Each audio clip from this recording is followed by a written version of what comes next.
killed the market for, of course.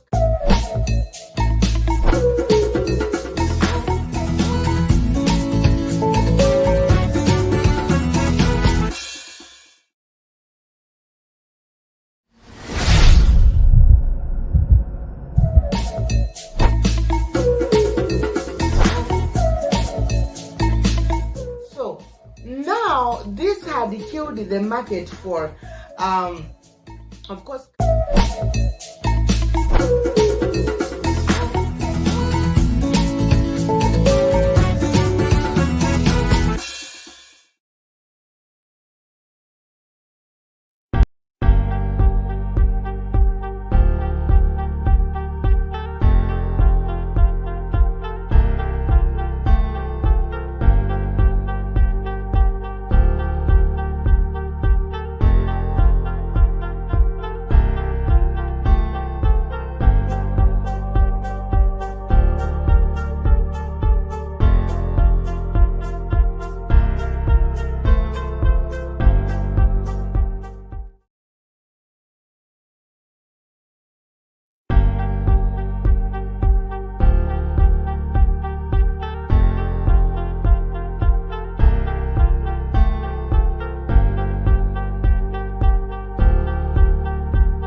Well,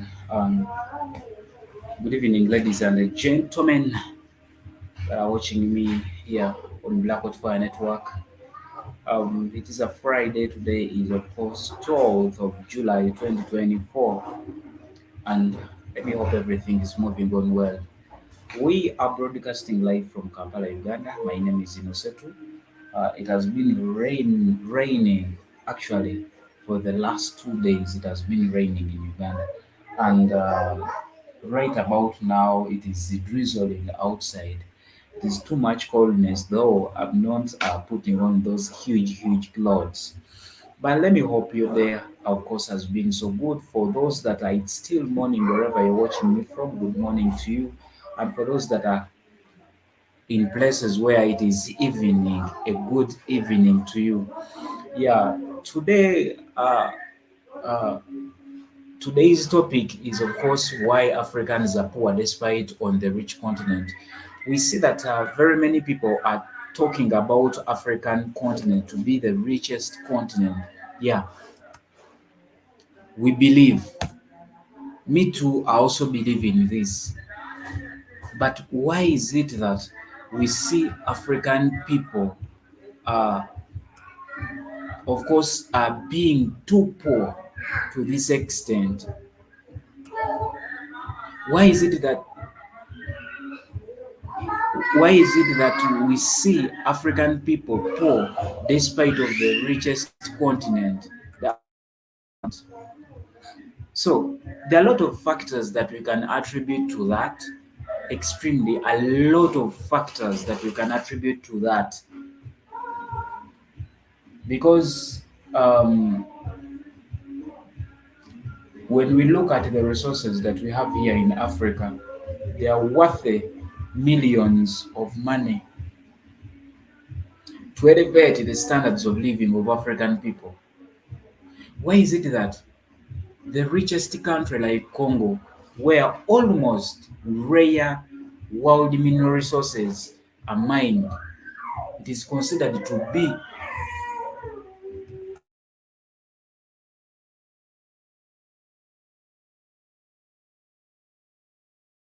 Congo, they are considered to be the poorest people, and this is true. Despite of the resources, the rare resources, Congo has a lot of resources, but in those resources, there are rare resources that can't be found anywhere in the world that we see in Congo.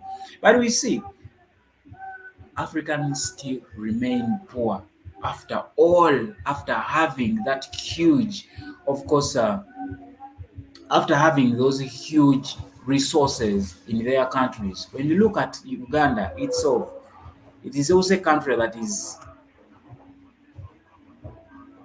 having a lot of resources. Kenya and other countries. So when we look at, of course, abuse of power, corruption, inefficiency of competent authorities that lead to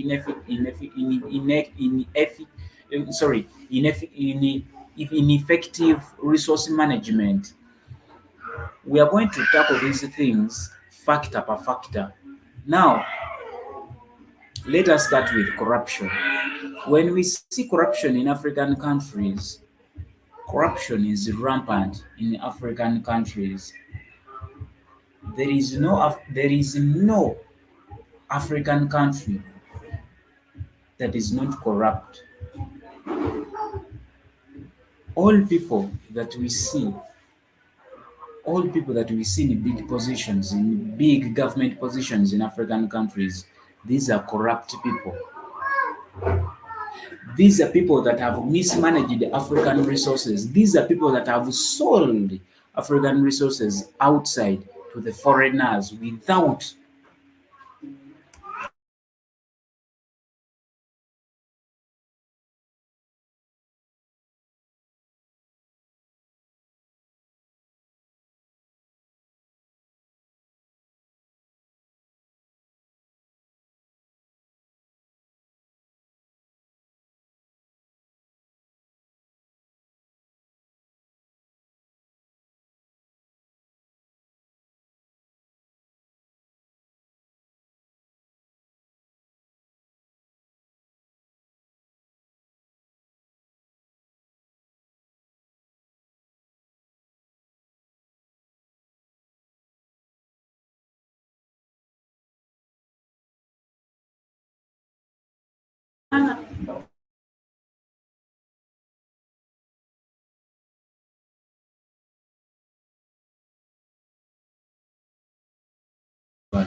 So, going back to the 1970s a bit, we see that many African countries had the same GDP.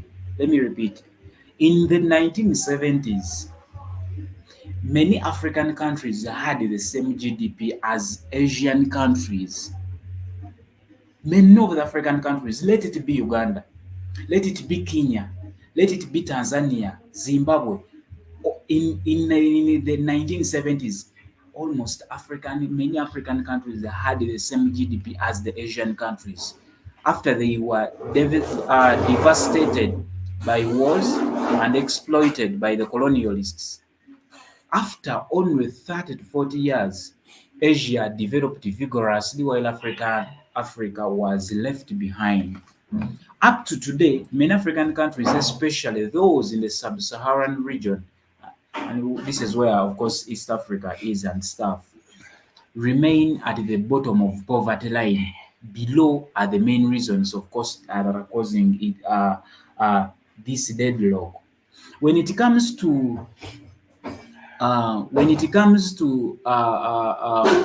the natural resources, Africa is considered rich. Together, Mm. actually, it is considered rich or extremely rich, as it accounts for more than 30% of the world's mineral resources, including gold, diamond, oil, gumstone. Of course, for example, Tanzania is known for gold, Congo is known for copper, and Carlton.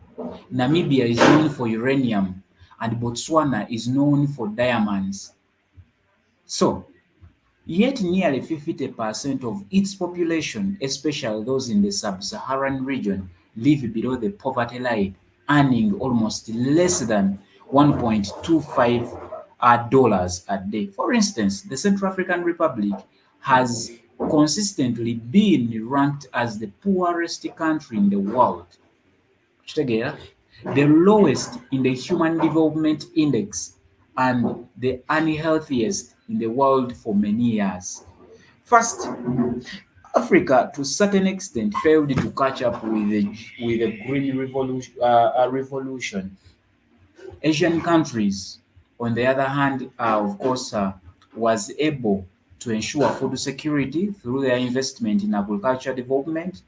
This is because once agriculture is secured, labor and capital surplus are utilized on industrial and service investments. We see that such investments become the backbone of an economy. Meanwhile, African countries, especially those in the sub-Saharan region, face critical challenges as it is situated right near the equator, resulting in different land, climate, and weather conditions, along with drought, flood, lack of farming experience due to habituation of gathering and hunting. In the farming mindset, cultivation becomes more difficult in detail. Small gift from nature with the rich soil and ideal weather conditions. So sub-Saharan Africa is not as hot as everyone thinks by the way. But another, we see that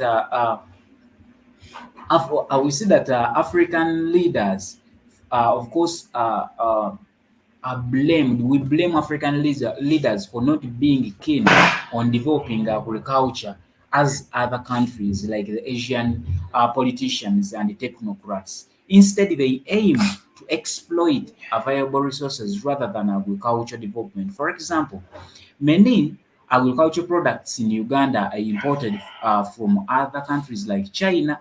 Imported goods are even cheaper compared to the homemade. Kitegeera? Making domestic products less competitive. Kitegeera? Mm.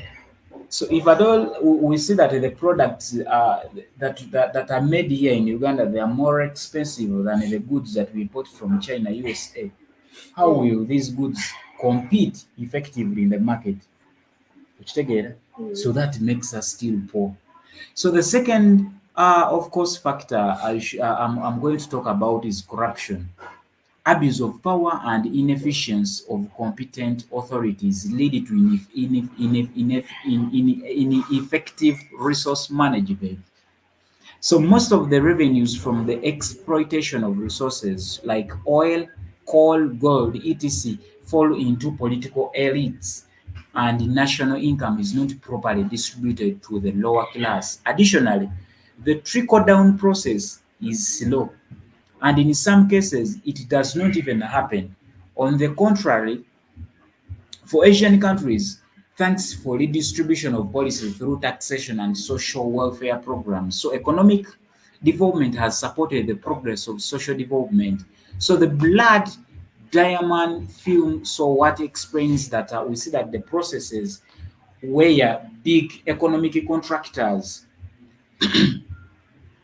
collude with the local officials to not only exploit laborers but also exploit the abundant resources in a country. Okitegeera? Hmm? Mm. Looking to the North European countries, we see that countries like in the North Europe, their governments, of course, have the ability to do effective management of resources to some extent Yeah. compared to African countries. Okitegeera? Mm. So we see that we still see that before the World War II, uh, European countries depended on agriculture and the poor. However, they sold their resources for the sake of democratic party, which focused on social development, and countries became as developed as today. And natural resources yet are likely to suffer from bereavement, so war and trauma. When we look at the Boko Haram civil war in Nigeria is a type of example. However, this does not apply to all cases. Third, there are also influence of external factors. After some uh, we see that the World Bank and the IMF proposed structured adjustments packages investing in socio-economic development on the condition of designing market economy and building democracy. But looking back at the effectiveness of these programs, however, it can be said that these programs failed miserably.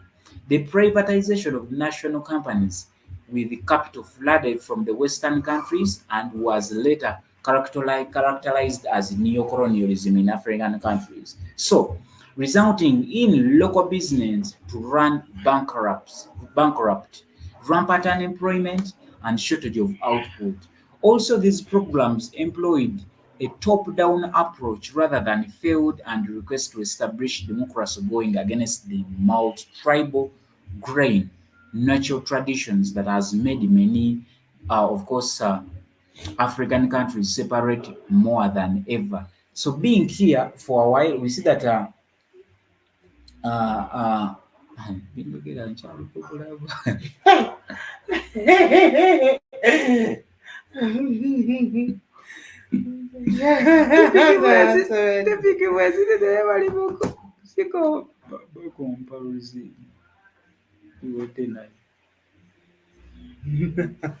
it. Obeera obuukalalizimu ekizimbuusa ziba tezirina makulu lumu n'ogatta gezimu ngamba pakati ziba tezirina yategeeza kyawo ziba tezigatta ziba tezigatta yogera kusooka nzigiremu ku kakiya naye nga tulina bali mu nzikiza.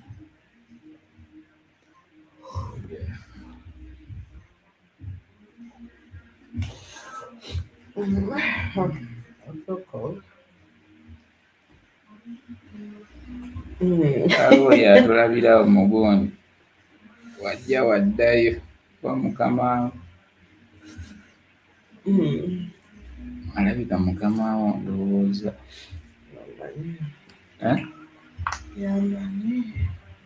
zobwonkole buŋŋamba naye ate wano tulabika bulungi olaba kitegeeza abalina masiini ezikola ebitanda batulaba bulungi.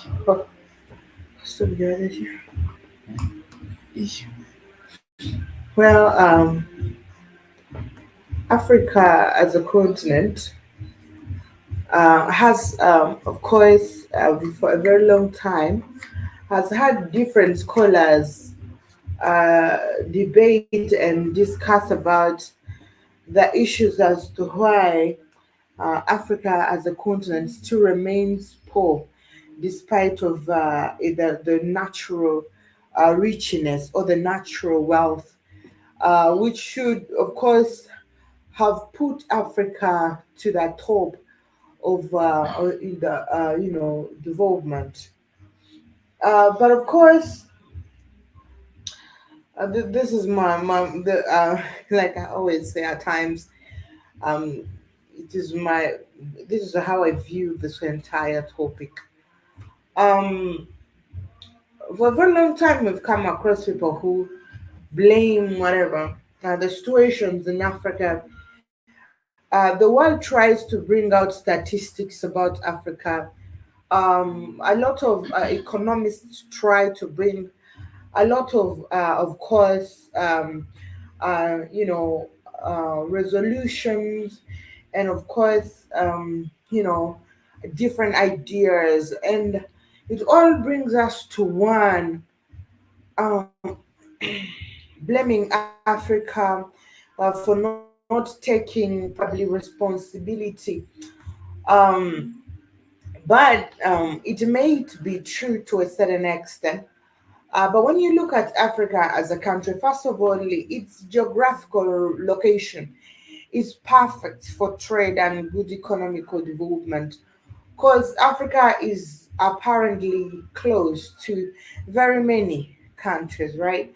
Before even United States of America decides to do business with Asia, Africa is close. If you look at Europe, the same story, and the other counterparts. But Africa is rather neglected into the is neglected when it comes to things that are extremely developmental. But the only time when everyone is focusing on Africa is when either they want to bring their substandard goods, their expired goods, and probably get what they need from here. Innocent was talking about the agricultural sector, Africa not minding about its agricultural sector. I would say, given that Africa was among the continents that were agriculturally civilized, because we had a different agricultural, tools that we would use for agriculture. Unfortunately, of course, unfortunately, some of the people have not developed to another level. So the technology has still been extremely low, and we have not decided or put focus on us as Africans to produce our own technological equipment that allow us to conduct the agriculture, practices, and also develop our agricultural sector. When you look at the agricultural sector entirely, the basic of the if at all we are to look at agriculture as part of the backbone of Africa, the basic of it all should start with, of course, having thank you, having machineries that are favoring us. Secondly, having available market for whatever it is that we are producing. Thirdly, we should have labor, and also be able to, of course, overcome different natural, let me say, disasters like floods and all that. And secondly, we should know how to go about with the pests and diseases.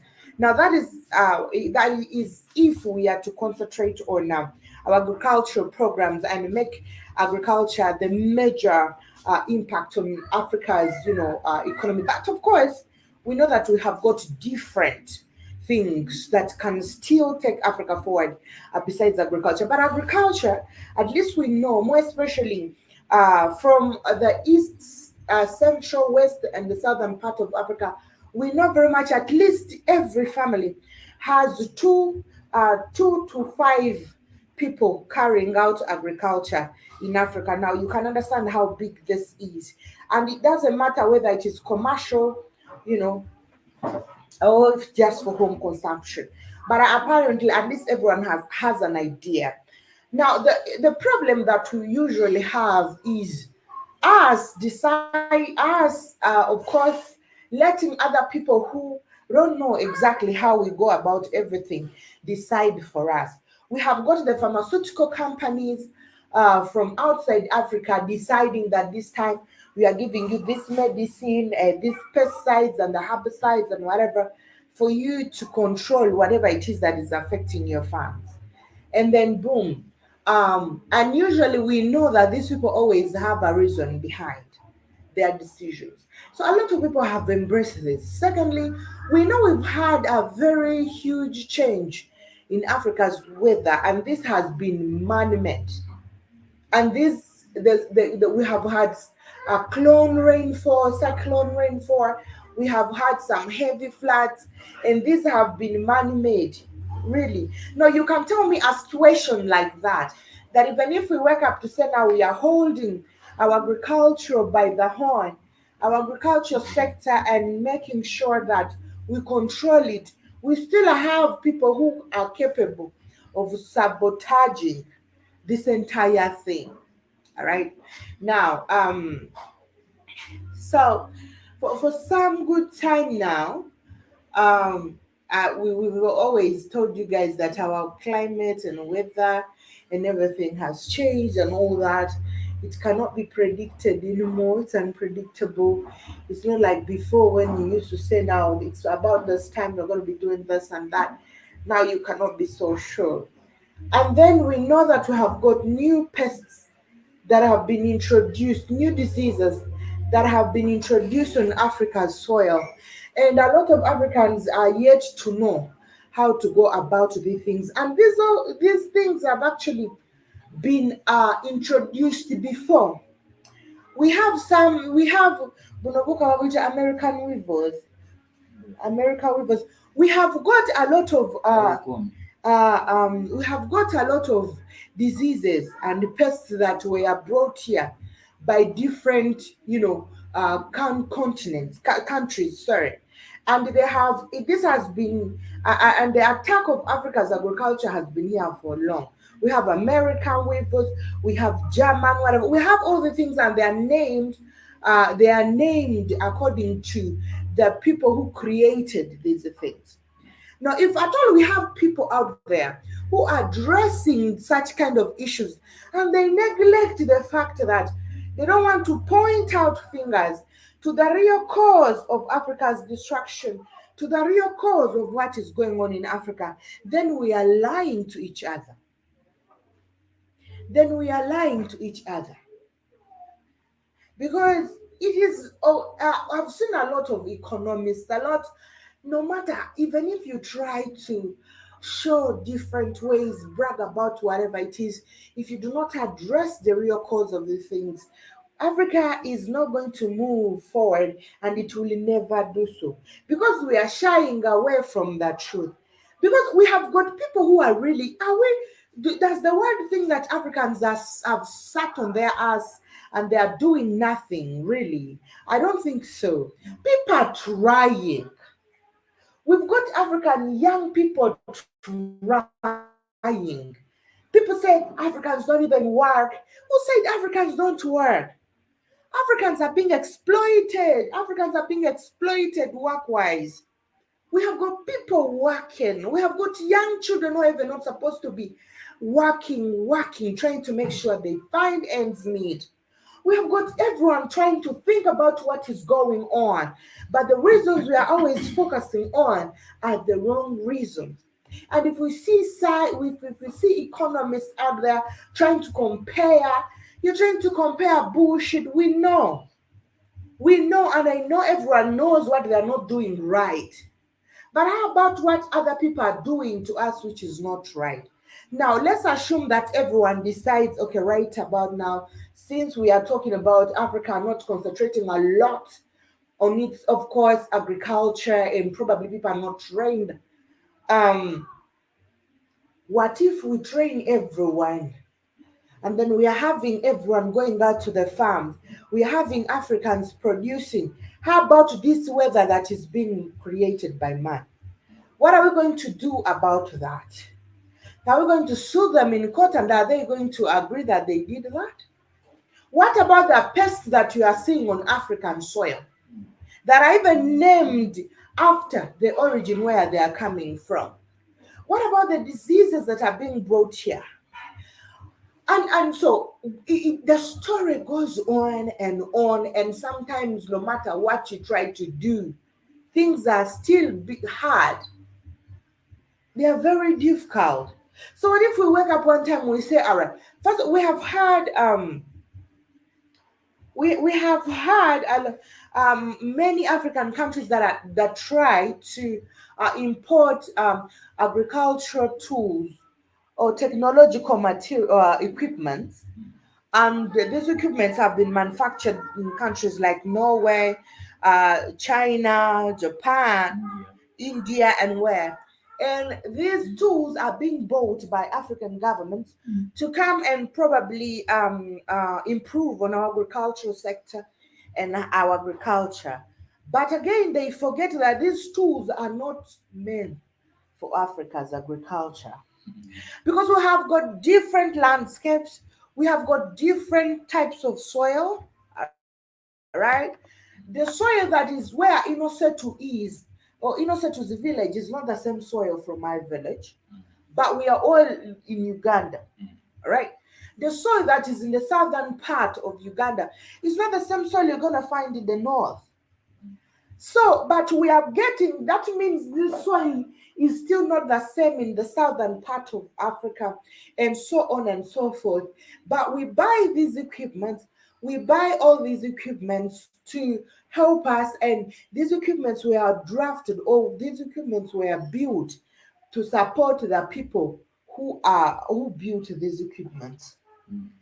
And this we've had a lot of people buying tractors. Mm. You see them buying tractors, but tractors don't plow everywhere. Mm. And this is, by the way, they are expensive to maintain. And they're expensive to maintain. And when it comes Kuba to tokulinnya soil that emitwalo has waffe emitwalo ataano. Mhm. And when it comes to soil that has too much, with the soil that is thick, Mm. it becomes very hard. You'll find that a tractor, a place where it should take like 3 hours, it is taking 12 to how many hours? Check that. So, but anyway, um, me, I would think that Africa should embrace what it is and stop looking. If I told you to look at something outside Africa and admire, it is fine for you to admire, but admire it in a way that you want to probably to build something better, or something that falls in your capacity or capability. Segera.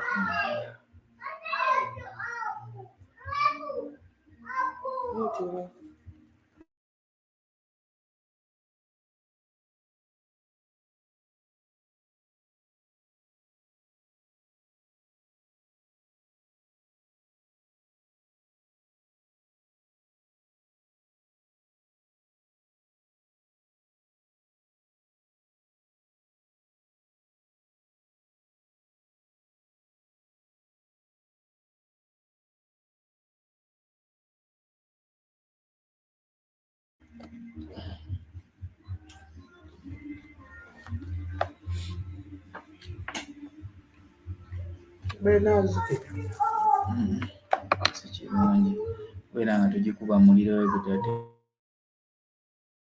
kyokka tenombadde njala escaping. Kitegeeza obwedda. I wanted to escape from here. This food.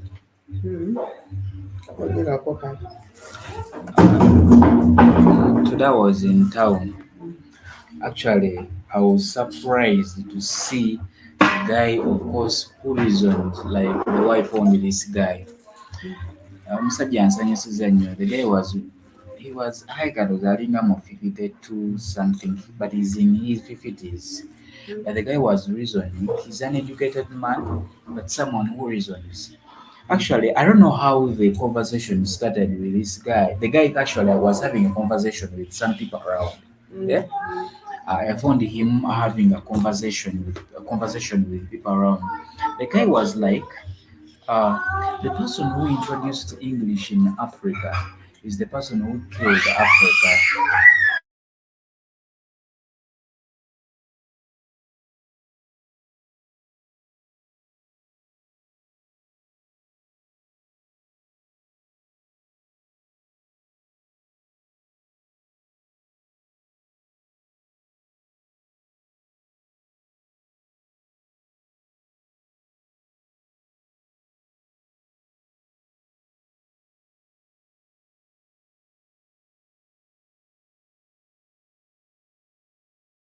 The guy surprised me. The guy said that the person who introduced English in Africa is the person who buried Africa in a ditch.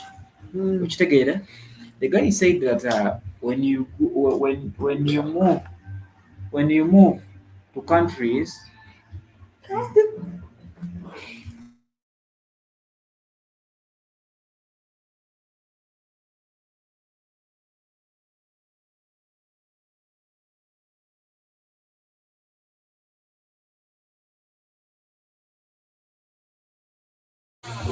so the guy said that the person who introduced English is the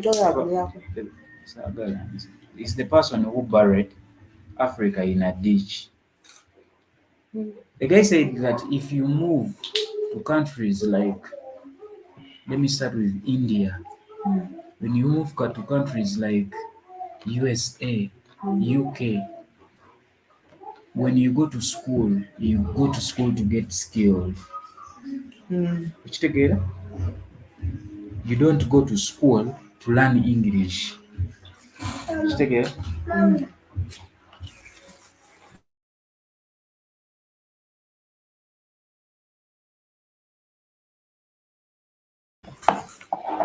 So you don't go to school to learn English. You don't go to school to learn English.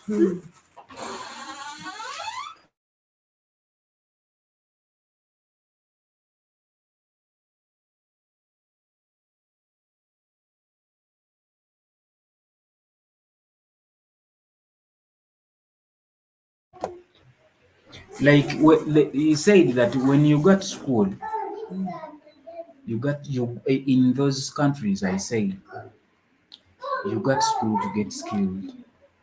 You get out of school with a skill. Which together, there is no one who is going to praise you that INNOSSETU Maria knows speaks good English. Okay? He has good pronunciation of the language. There is no one is going to to categorize you like you're out of the school. Someone like if you speak English, like someone is not going to say INNOSSETU is educated. Which together, because in Africa, when you speak English, at least it is actually an identifier that someone is educated. Tracy?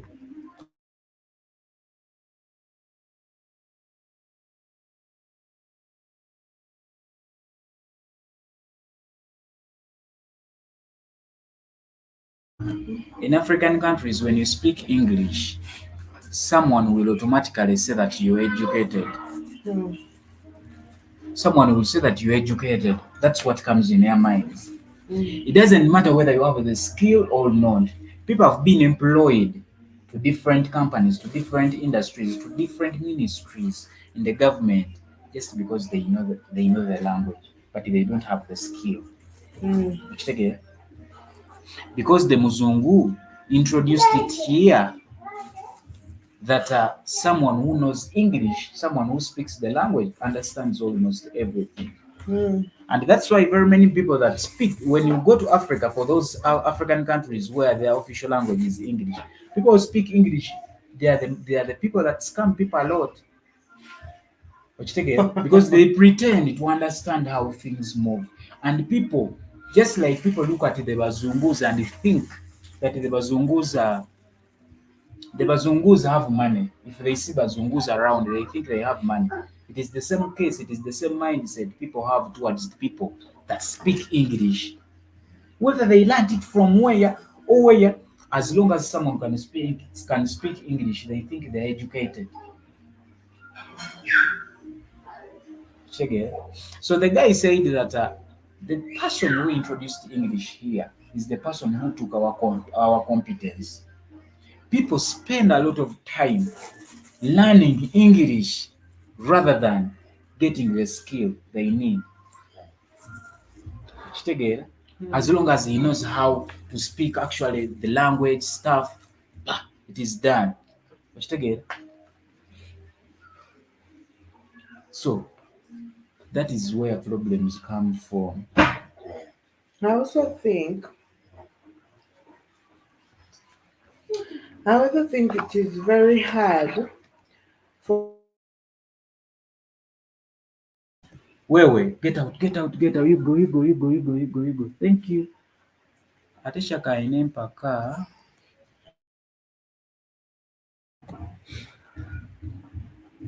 I also think that it is very hard for some people to understand English because you may read something when you have not understood it. Someone may say something, you understand it differently, and so on and so forth. And the funniest, I'm sorry, and something I've realized a lot is that most of the people who innovate are people even who are not so educated. They don't even We have seen know the people who English. are very creative. Because at the end of the day, there are people who cannot think in the foreign language. They want to put up something, they are thinking about that in in their mother tongue or their local language. And I think I saw like to have seen things that are weird. I'd never seen a Muyindi. I'd never seen a Muyindi engineer. I found him in Kamocha today. doing what? Eh? He was directing. So I was used to the what? To the Chinese contractors and those engineers. But today I saw a Muyindi, an Indian. What do you do? He was an Indian. He was an Indian. I was an Indian. I was so surprised. I think those people are too lazy Indian. to do that.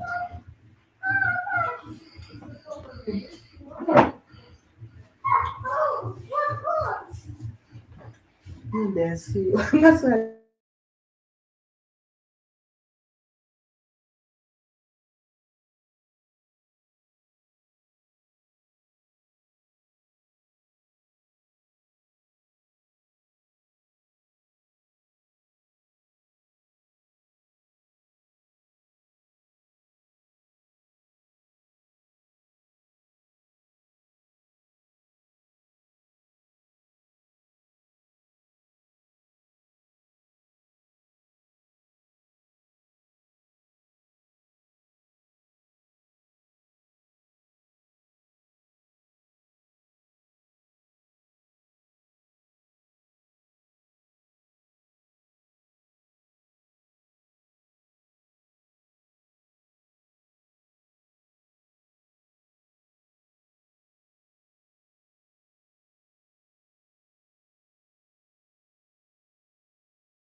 you'll eat some popcorn when you come to Uganda. Then you get them. Very, very many here. So Yeah, but probably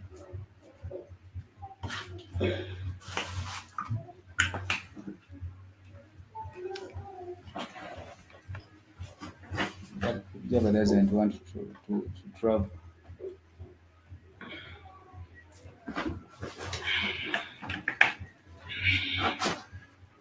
I'm busy idea traveling. They come and see the Africa. have you ever been to Africa before? Have you ever been to any African country? Hmm? And if yes, where have you ever gone to? Where have you ever visited?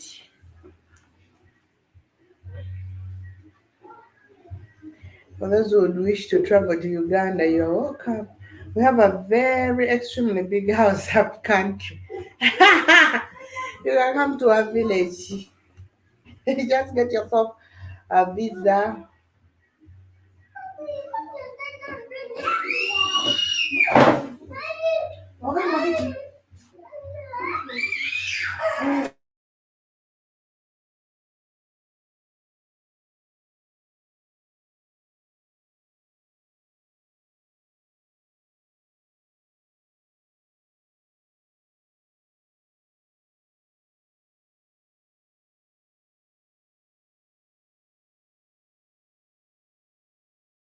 Your invite. You're waiting for please.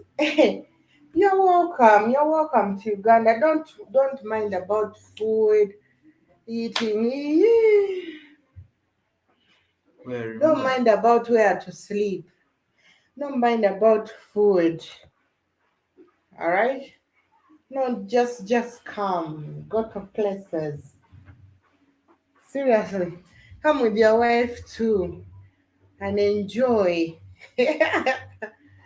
So and we host you. All right.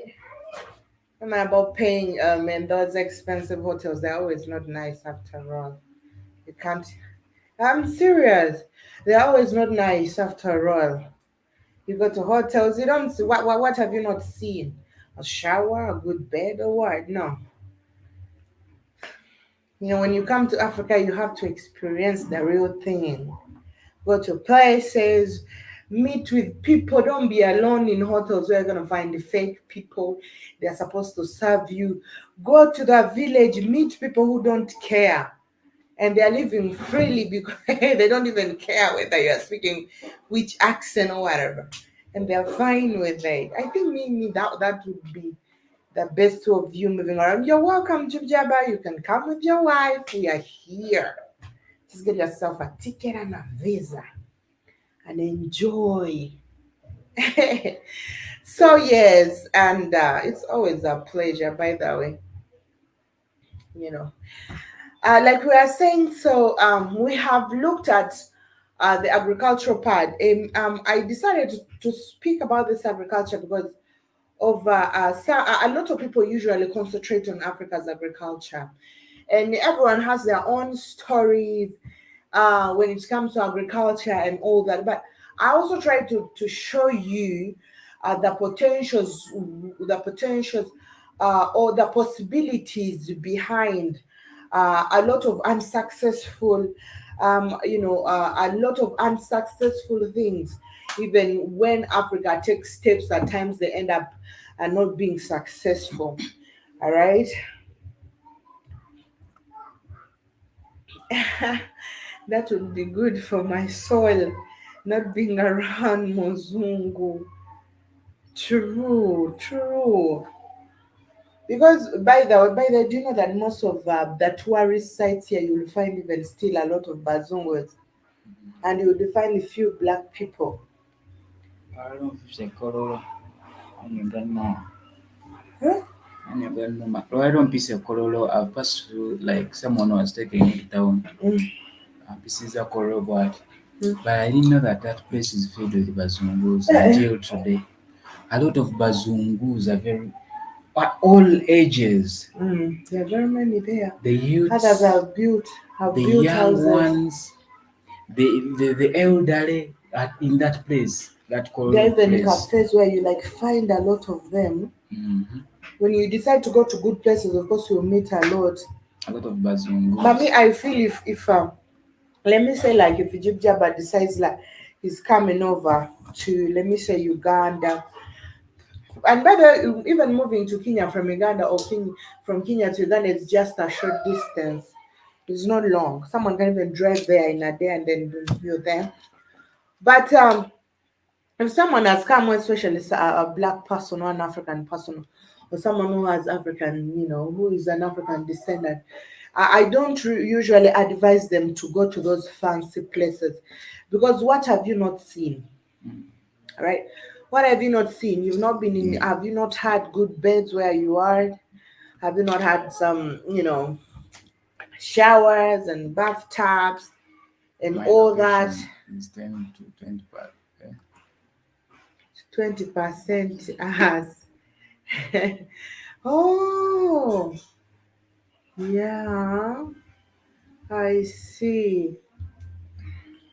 No, when you come, you get, and usually I think it is just so fine for, I don't know, just so fine for you to come and mix with other people. Actually, You it is sleep even. in a family, you don't go to sleep in a hotel. You sleep in a family, you get to see how people be sleeping. Yeah, you can even sleep in a grass thatched house and find you get how, and you can spend a night in a grass thatched house. You take water from a pot, not the fridge, and then you know how cold the water in a pot is. It has its natural coldness, but it's always nice, by the way. And eating food from traditional pots, and all food is there. It So will be a great experience. yeah. So for us, you're always welcome. We take you around places, and you see around. So it's always, I don't know. Back to our topic. A lot of people usually say Africans should stop blaming their situation on the colonizers. We've had a lot of people colonized, and they have moved forward and so on and so forth. But when you look at the people they usually talk about, these people, I see people usually using India as one of the countries that has been colonized typically Sanza muyindi nga yinginiya. by the British. Oba osanze mutake Kozi sirabangako muyindi mugundi olabika ngani abawa contract naawe vadde oba kamoji osanze mutaki. awo ku rubies awo bali mukolawo. Maybe was a Turkish person, but he looked to be an Indian. Omuwulire ayogera nga abayindi, Mm. Tibayindi. ng'abayindi kyabawa contract za kuzimba. I don't know. Maybe kiyinza oba nga kituufu naye nange ndi surprised nga gwe obadde. So mbadde ngamba ki? Sijjukira. People usually use examples of countries like India. India was colonized by the British. They have been poor. They are trying to do stuff and all blah blah. And then I was still and at times when I listen to such kind of people, I'm like, if you really don't know what happens, then don't compare. It is okay for you to talk about India's development or growth or whatever, but don't start comparing, because India itself and up to now, India itself is still being used by the British. It was used then. India gained favor,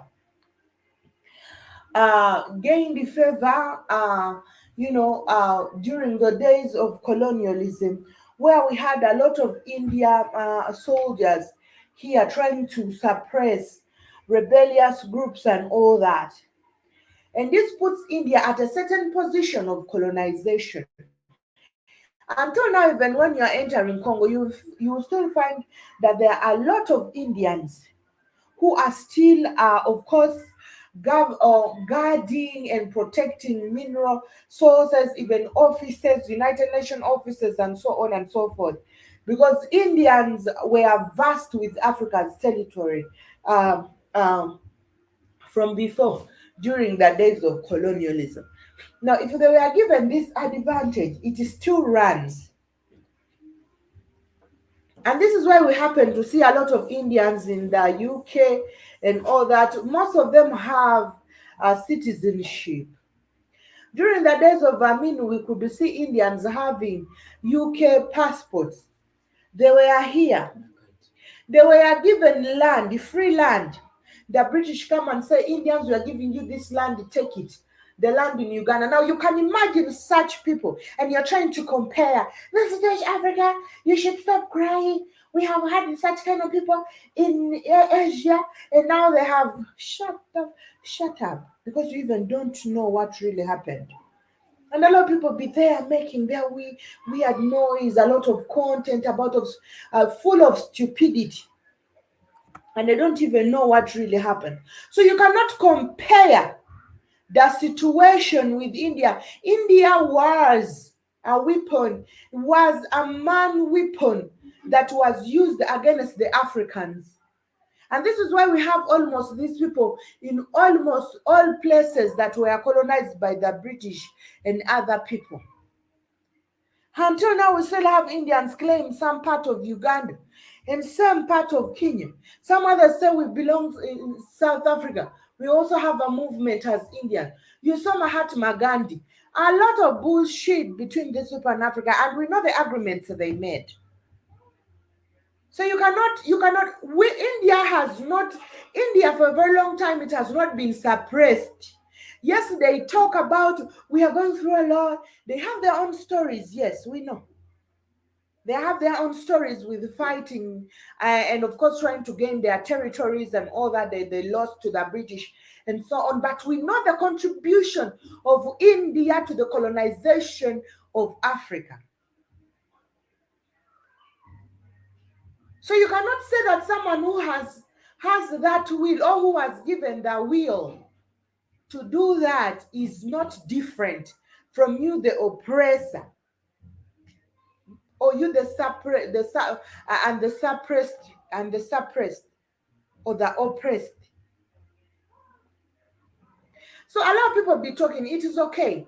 I've tried to ask whenever people discuss about issues about Africa, and they're trying to give their probability. The biggest fault that we have is for us not being able to stand up and fight and overcome bad governance. That is the only problem we have. But even if we have change, did Ruto just change of recent? Okay, guys, did Ruto just, isn't Ruto a newly elected president of Kenya? He has not been in power for 5 years. He's not a dictator so far. He has not been in power for a long time. Has he not failed? When Ruto won, everyone was like, Kenya has changed it too. There is democracy.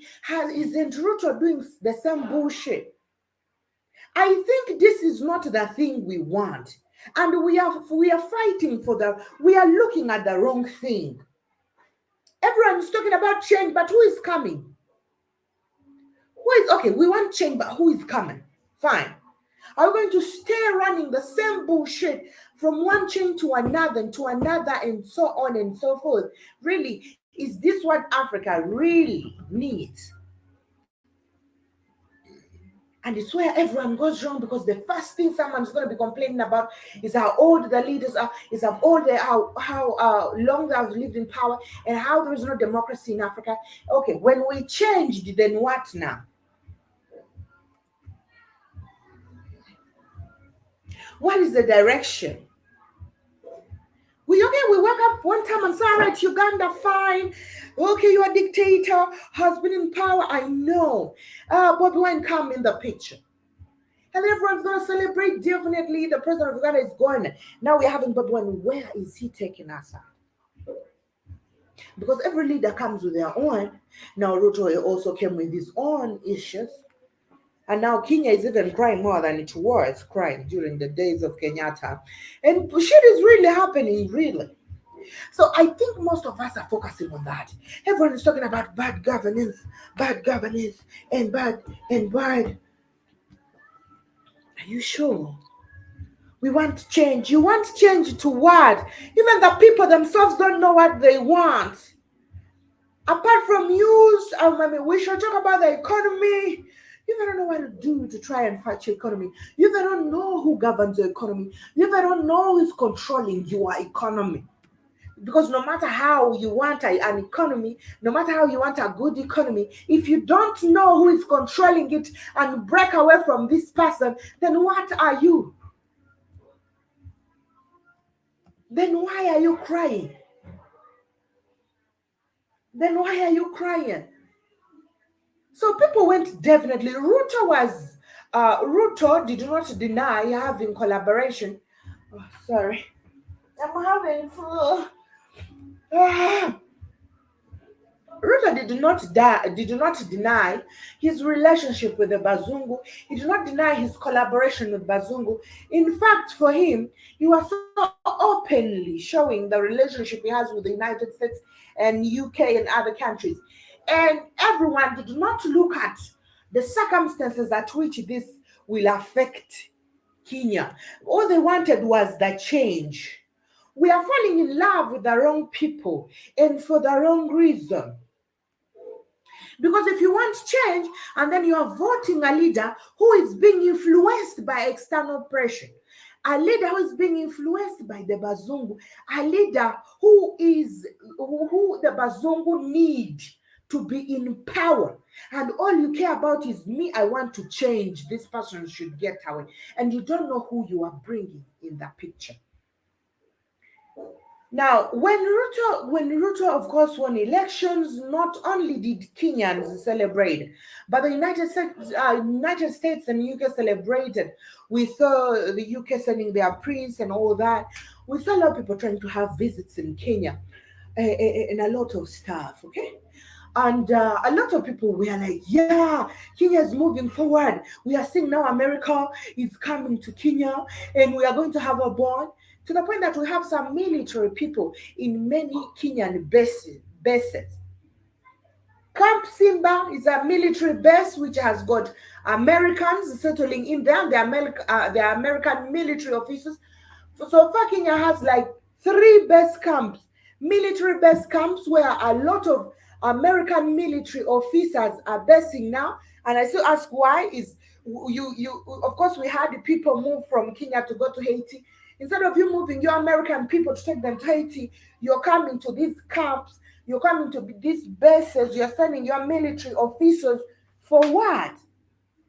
There is something that is going on between the Kenyan government and the government of the United States, and soon we are going to find out. People are looking at the US giving in some money and all that and all this. First, we saw them trying to build a very huge, of course, laboratory. Um, and probably they want to run their tests and vaccines and all that. And a lot of Kenyans celebrated. You see, Africans we have a way we view things. Everyone was excited. Can you imagine United States of America is coming to build a laboratory? And I said, now look at them. And all of them were posting all over Facebook and everywhere as jubilant, celebrating for their own death. But it's okay. Now, when Kenya changed to Ruto, they had Ruto come into power. What now? I think we are focusing on the things rather than focusing on the direction where whoever we want to lead us should be taking us. Because if we wake up and decide, all right, now Luto, you take us, Bobby Wine, come on, take Uganda to the fort, and we know, and uh, except now that Bobby Wine is losing support. Bobby Wine for him, I think he's a child in politics because whatever he does is very childish. and he's still a political baby. I don't know that he's even a political man. Uh, when Bobby Wine was coming into, when he was preparing to come for, presidency, uh, you know, or presidency campaigns or whatever. This dude, he could show people, now I'm going to the US. I've been invited. I was even asking myself how Bill Gates be inviting this dude. I've been invited with I've been invited to meet Bill Gates and a lot of a prominent American, and at times even the vice president of America. Before he even declared that he was going to be a president, he was meeting these people already, sharing the pictures. He was, man, I don't even know how to call that in English, but it was, to him, at the back of his mind, he thought, now that he's going to show this to Ugandans, Ugandans are going to be so desperate to want him to be their leader, now that he's meeting Bill Gates and the vice presidents of the United States and other governors and other people outside United States, and all that. And but yes, he got a few youths who are ignorant about the existence of these people, and a lot of people were like, he tried, he after doing that and posting, he started convincing the people, now that I've met Bill Gates, I'm going to bring change in Uganda. When someone sits with the rich. So I looked at the, I could always listen to his speeches. I say, this guy is still a baby indeed. And this is why he lost a lot of the votes from mature minded people. And this is why sometimes the president of Uganda says that most of the people who follow him are hooligans. The moment he started associating with the wrong people, everyone who understood the game, the Muzungu Hearts for Africa, started to withdraw. Even the ones who were supporting him started to step back. And then when he realized that people are stepping back now, he stopped posting the Bazungu. And then he started I've gone to Marcus Garvey's grave. I'm here at Malcolm X's grave. And now he started bringing those, but already he had lost. He had lost the mind of intellectual Ugandans who knew how this game. But of course, he gained the heart of a few people who don't understand how this runs. And now this is where everything starts. We are yet to understand who our enemies are. This is the number one problem that Africa is facing. We don't know who our enemies are. And if we still continue to support people who are kissing our enemies' asses, then definitely we are not going nowhere. And this is what is happening with Africans. Um, Careful, Maria, don't get the door kicked in. Invited to be a power button and sell out. True. True. True, Jibijaba. So, when you look at all that, we are not, first of all, when we are choosing leaders, we don't question who is behind them, because in most of the cases we are only used by these people. We void, we don't really know who is this person working for. Is this person going to be working for us? Are they ready to sacrifice for us? Because this is the kind of leader we are looking for. We are looking for a leader who is willing to sacrifice everything for the African people. Because that is what leadership is all about. It is not a luxurious seat where you are looking at how many cars you're going to drive when you come into power, what you're going to be eating, the expensive places you're going to be going to. Are you ready to shed your blood for the people that are voting you? That is the kind of leader we want, and Africa has not had that so far. I've not seen that one so far. But yes, we are ready to die. During the elections, I'm going through, because We haven't had elections here. During the elections of Ruto, we saw some people even lost their lives. You are dying for someone who still sold you out. We saw this during the campaigns here in Uganda, and a lot of people, except that the one for Bobi Wine had a lot of matrix, a lot of games in it and stuff. Right, Like but there was some Bazungus that were on Bobby on his side during the campaigns and stuff. Bazungus have always, you remember even the days of message. Mm. Kuba muida asumira kamera. Amasonga kakamyukira. I will never forget that incident. We have had Bazungus. And in Uganda, we usually have Americans right behind the opposition leaders. And for them, they're always there to document and to take that drive. I've ever seen, I'm not ashamed to say, I've ever seen Bob Wine power soiling his head and his face. And I was like, I didn't know the matrix that was behind. Later, I saw this picture. He was, look at the guy is struggling. Can you imagine a grown-up man is looking like that? And this dude was doing this on himself. We have also seen scenes where he's sending some other people to attack him. And the cameras are right there. I remember the time when he said, your weapon is your camera. I think at that time, United States had promised him a lot.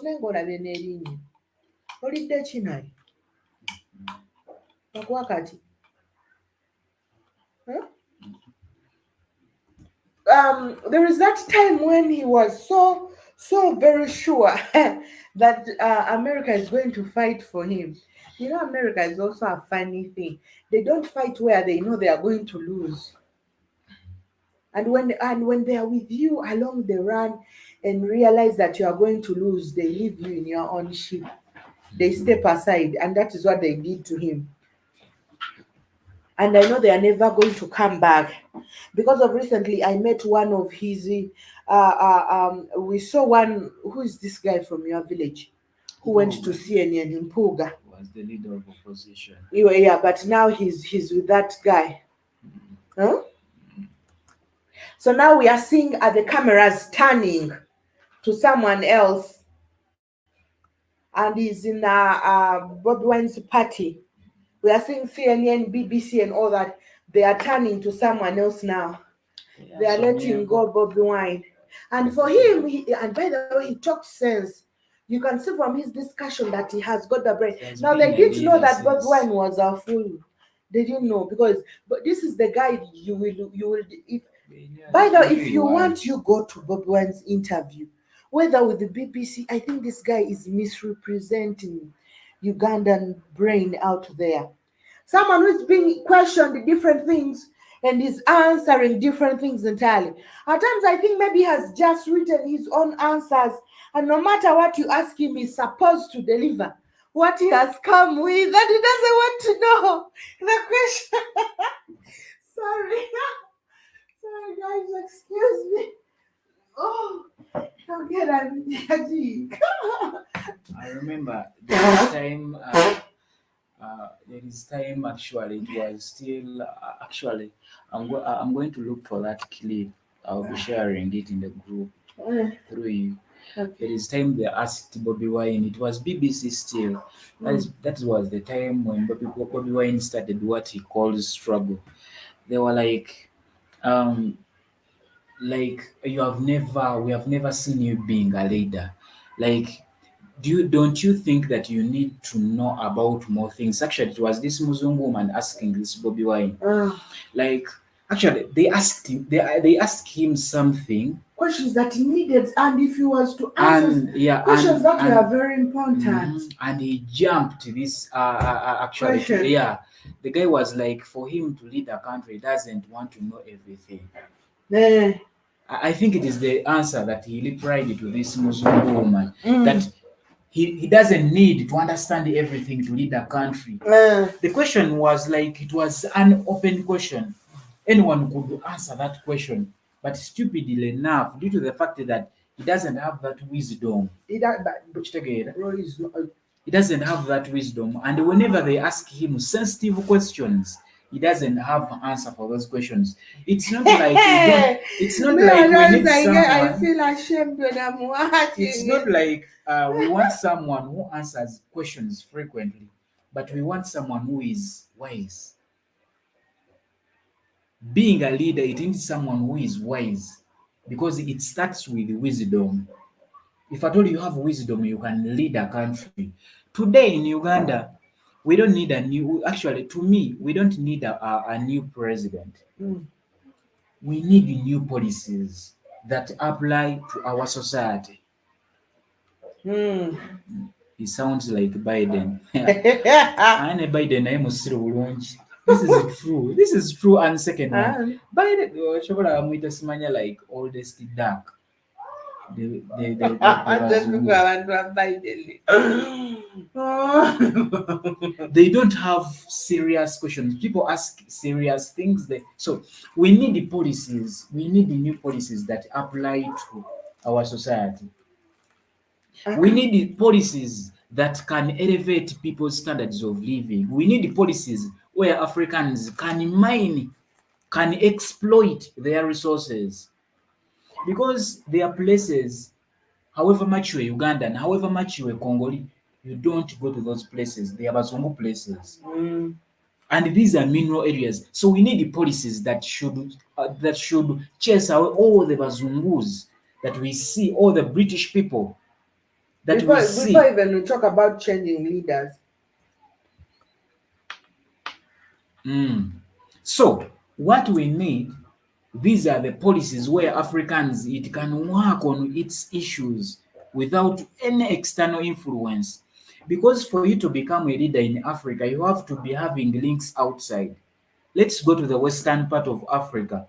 Oh, those junta presidents, those junta people that we are seeing in power in Burkina Faso, Mali, and other countries that had coups. mm.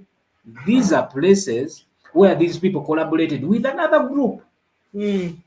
another European group. Let it be Russia, let it be France, let it be the French people, let them be USA. You In have to China. collaborate. No matter why, these leaders at a time must think, if at all we see them with photos, someone is shaking Biden's hands. Recently, Ruto was with Biden. They think Africans interpret those photos.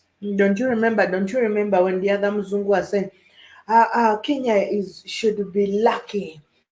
Kenya Yeah. should celebrate for the Mm. fact that their president has been invited By the president of by the USA. president. So what? They go to university outside the continent. True, true. That is true. And the second one. Mm-hmm. So I remember there is a time Bobby Wine went to Ukraine Mm. and had those pics on the On the tanks. tanks, the missiles. So that showed that he's on the side of the USA, the British, the German, and all those That's countries that were supporting Ukraine that at were that time. supporting Ukraine. So he went to Ukraine not to show Africans, but to show his supporters in the USA, the USA That I'm government, with you. that I'm with you. If I go through this shit, then We can even provide Ugandan army and to assist in the Ukrainian war, just like the the Kenyan funniest president is thing, giving Haiti. the funniest thing with this guy, I don't know. I'm not someone. It's when he proudly, opens. There's he opens his eyes so widely when he's saying that I am the truly elected president of Uganda. So actually, I don't know, and second Sharon one, a little down, Emerson. and second one, a little down. I don't know. Maybe US. So I would like to ask you this to an Maybe second UK. one. If at all today, you actually, if at all you're in USA, you had elections, so you voted, actually people voted for Biden. Hmm? Mm. So does Trump claim that he's the president of USA? However much they say, yes, I'm in the US, yeah. So, and the second one, is it that Actually, Trump yakwatanga kyakubiri, I guess. Mm-hmm. Does Trump, even up to now, claim that he's the current president of USA? Why is my question clear? Eh? Mm-hmm. Does he claim that he is the current president After losing the after election. losing? So we see Africa Highly like childish. Now the guy is childish. no. This is the answer. No. The guy So is childish, and he says that each time. I am the new the president of Uganda, except they did not give me my power.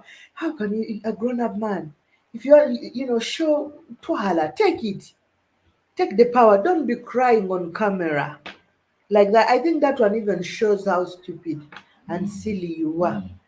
this guy this guy thinks that actually very many actually maybe Uganda. Let me take it in East Africa. Should I take East African people? Mbochi. A lot of people in East Africa, like people think, most especially the leaders, they depend so much on sympathy than the reality. That is politics everywhere. So that's why very many people they go in, most especially let's start with the Ruto. When Ruto was coming out, he depended on the hustler movement. That is, but his supporters do. Last time we had a discussion here, except you guys were not here. We were here with Keith. I tried to explain to Keith because Keith asked me that, do you think that the current What president happened with the House Ugandan gold mine contracts? those Ugandan gold mine contractors, secretive. There is a question that Keith asked sometime, and I was trying to give him the point, my view at which I see Uganda's politics.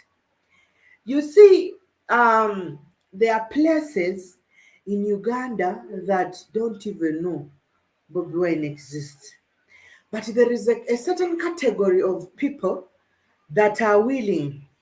First of all, the people who are willing to die, even if you tell them you can die for Bobi Wine, and most of them are even not in the country. But you mind, they are on social media, they preach the love they have and all that, but when it comes to voting, they are not around.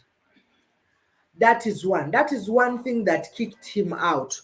Most of his supporters are not in the country. Most of them are housemaids in Saudi Arabia. Some of them are elsewhere. They did not vote. Secondly, the biggest population of his vote supporters, not even voters, supporters were in the capital city, that is Kampala. All right, where there are ghettos, and everyone was only voting him because of the ghetto situation. We are all ghetto people. There are no ghettos in the villages, and the people in the villages are the biggest voters. They vote. And now this is what this old man plays with the mind of the Ugandans. When it is time for registering for votes, he brings buses and collects people from every place to go and register. And then he tries so very hard to make sure that all the villagers have been registered. They have their voters' numbers and IDs. He doesn't really care about the people in the city because he knows people in the city don't support him. Now, the people in the village are people who don't understand the game of the economy. Whether you hike the taxes of whatever commodities, they don't really care. These are people who feed on their own food. These are people who take time even to leave the places, so they don't even use fuel. These are people who don't even use taxis or whatever. And they are the biggest population of the voters. These are people who don't care whether people are saying the electricity bill. What this old man did was providing solar system. He made sure that the prices of solar were fair in the villages, not in the town. That every house in the village, they light with the solar. Most of them are having solars. You are having solars that is going, of course, to light and then also light your television. And the television that you are going to see at a free cost where you're not supposed to pay any subscription is the Uganda television. The television that belongs to the government, that is going to show you the goodness of the government. It shows you the products of the government. It shows you the projects the government has done, and so on and so forth. All right. These are the people where all the programs of the government start from. They go ahead and give you a cattle in the family. They say, take care of that cattle, and everyone is happy because their grandchildren are taking milk. He decides now it's going to be agriculture. This is where he concentrates a lot. Now, you're going to tell me someone who uses solar, and even if it doesn't light today, all right, even if the solar doesn't light, yeah, we can see it is raining. No one is going to blame the president for the solar not lighting their houses. And even if you give them that thing and it works only for 2 days, they appreciate. That is Africa. They'll be, yeah, you see, even if it doesn't work, I saw it. They gave it to me. It was in my house. Mhm. We even have a solar, though it doesn't work anymore. And then we have our TV, though our solar is not working, so we are not watching. But they gave us. You understand? So now I want you to tell me how such a person is not going to vote. And these are the people who vote. We have people migrating to the city every time. They move to the city. They don't even register. They are not even registered residents. How are you going to vote? You are not a registered resident. Definitely, you cannot even pay $35 to travel back to your village where you are a resident to go and vote. Now, if you look at all the things, before people start shouting, the votes are being stolen, there is a rage. No, look at the ignorance within the people who vote before even you start shouting. Me, at times, I know this man wins votes, so he doesn't even have to fight. He just knows how to play with the mind of the people. He knows who is going to vote. Now, Isababwen can run. He can even cut off his legs. He can even slaughter himself.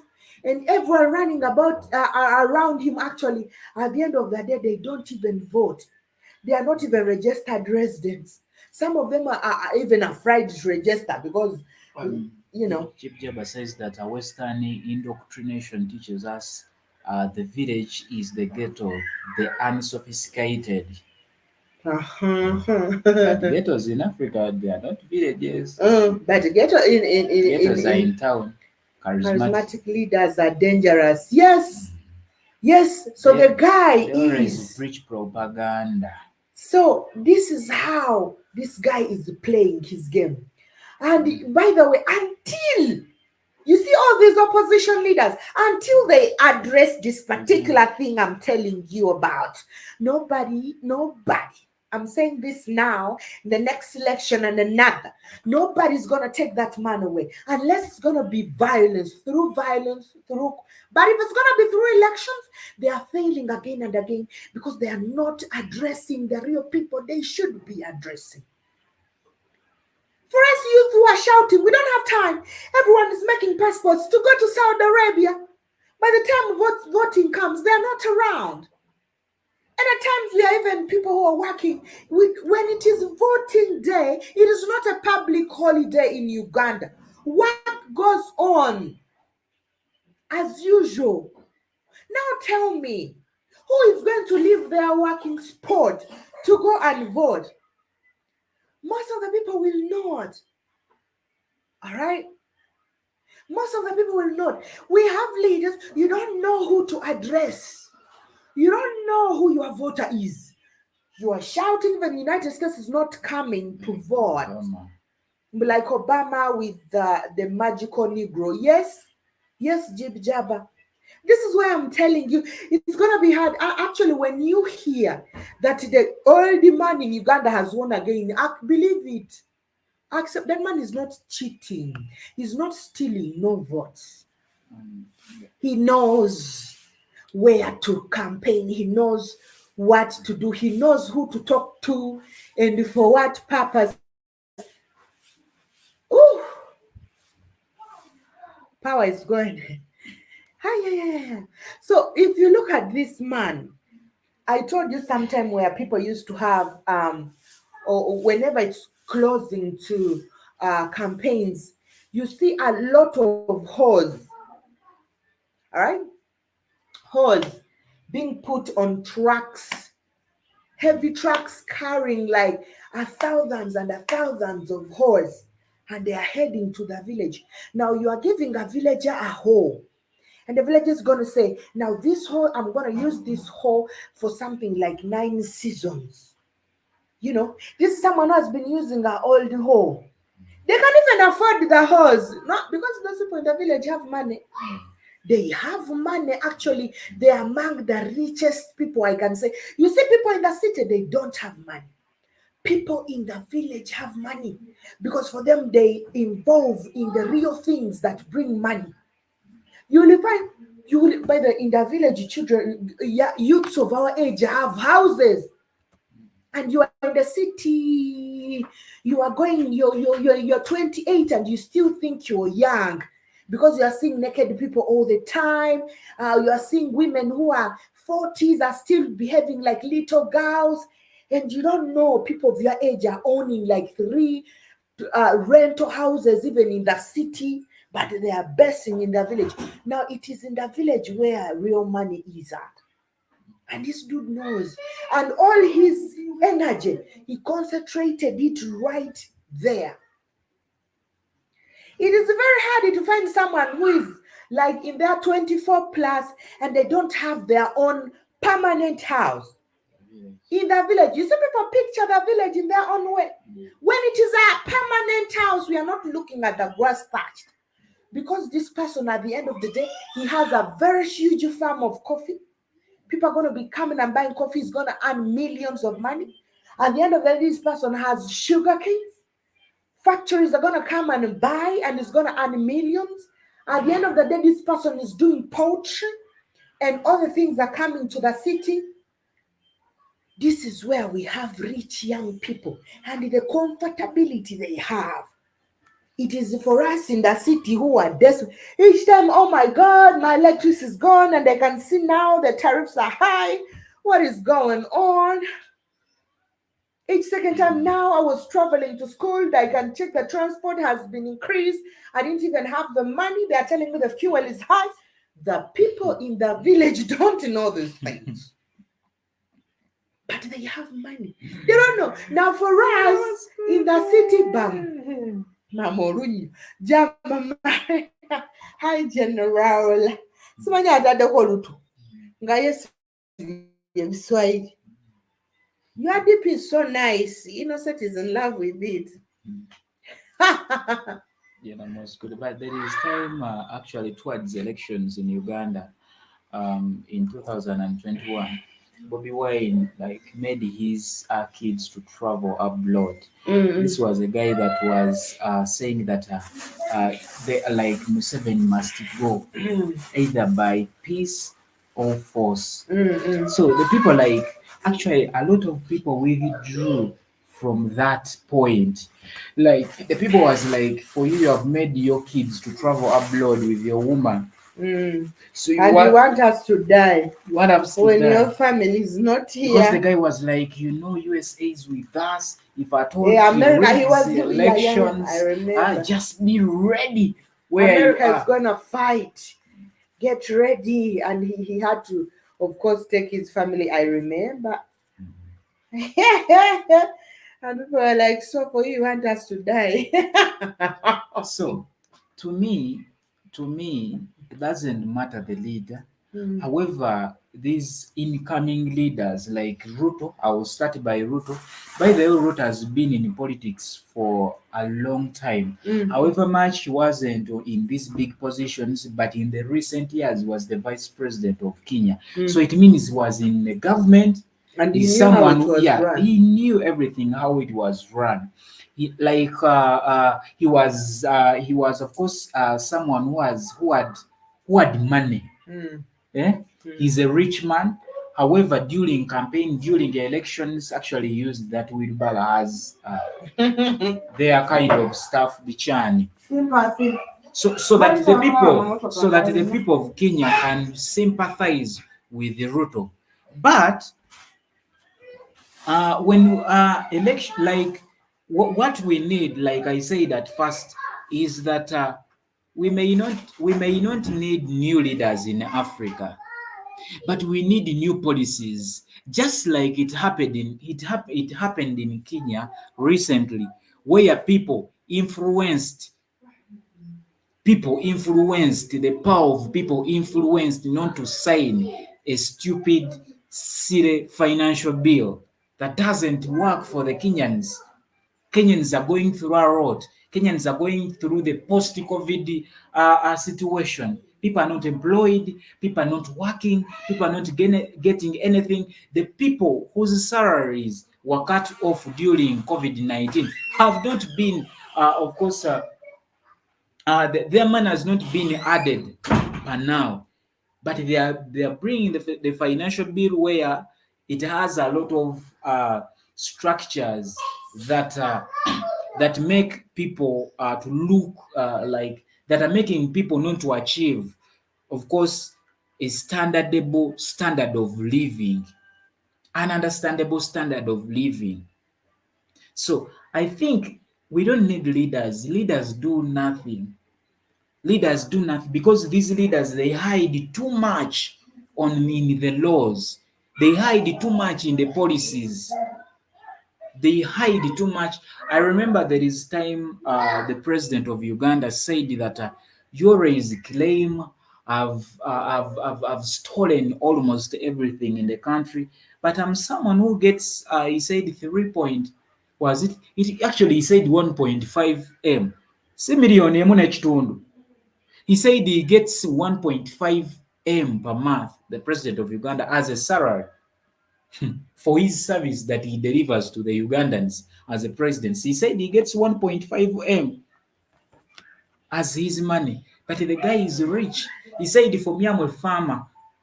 Why? The policies that we are having in Africa, these we don't need very many presidents. We don't need, even if we change someone at his death, but we need new policies. We need the policies that apply to whatever changes that we have here in Africa, because Africa changes every day. A lot of things come, a lot of new things come. So we need the new policies, just like it happened in Kenya. I think now the Kenyans can breathe after influencing the rejecting of the financial bill that was directly affecting the people of Kenya, the people of Kenya's standards of living. Like I was saying, people are still going through the post-flood era in Kenya. People's homes were covered with floods, were destroyed. Animals were killed by the floods. Now you come in with a financial bill that you want to sign it. So this is where most leaders hide from. They hide from the law. They dictate the country through the law. If at all they sit down and they what you're saying is wrong about me, they will directly look at the law, the policies that are within the country. They lean against the law. That's why, if at all Ruto signed this financial bill into a law to become a law, there is no Kenyan person who would come out and fail to pay tax, because most especially the law, someone who defies the law is given a penalty, and which penalty is either fine or to get imprisoned if at all you defy the law. So the policies that we are having, they are fake policies that are making Africans poor, that are making Africans poor. Their policies, uh, actually, each country in Africa, countries normally have budgets each year. They have budgets, but you see that there is there is where you can look at certain budgets of certain years, including this year in Uganda, where you see that a lot of money, actually money is not evenly distributed. You see that they put a lot of money in security, in military, in the police, rather than the health part of it, rather than agriculture. So that is where the mess comes in, the policies that we are having. You see that whenever money is not evenly distributed to different sectors of our country, we are going to remain poor. We are going to remain, if at all taxes are high, there is no way people are going to transport goods from villages to towns for sale. If the policies are chasing people out of their land, there is no way people are going to sit down, cultivate their land. In these days, even in Uganda, people are being chased out of their land. There is no way people are going to have that peace of mind that is developmental in the areas of state. If the policies that we are having, they are fake. We don't need leaders. Even if we have 107 leading all the time, but if the policies are good, because they hide so much in the policies and the law, which doesn't make sense, which makes everything bad in Africa. And second one from YouTube says that, is there not one leader out of the 54 in Africa that will resist the Europeans? I know. Is there not one leader out of the 54 that will resist the European? And the second one, um, we had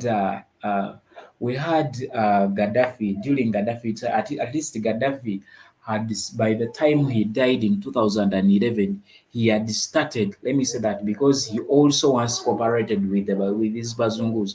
But by the time Gaddafi died, he had he had shown a side, he had showed no interest in the European influence in Africa. By the time Gaddafi died in 2011, he had no interest in the Europeans. That's why Obama actually, Obama, that's why Obama his death, prepared the death of Gaddafi by the time he died.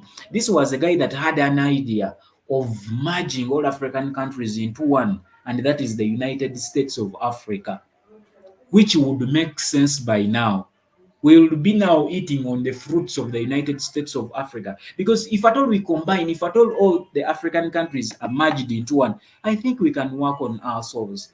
I would think we can get loans within our communities rather than getting money from the World Bank, getting money from the IMF, getting money from the Chinese and other people and other groups of European and other European groups, the European Union, that are influencing policies that we are having here.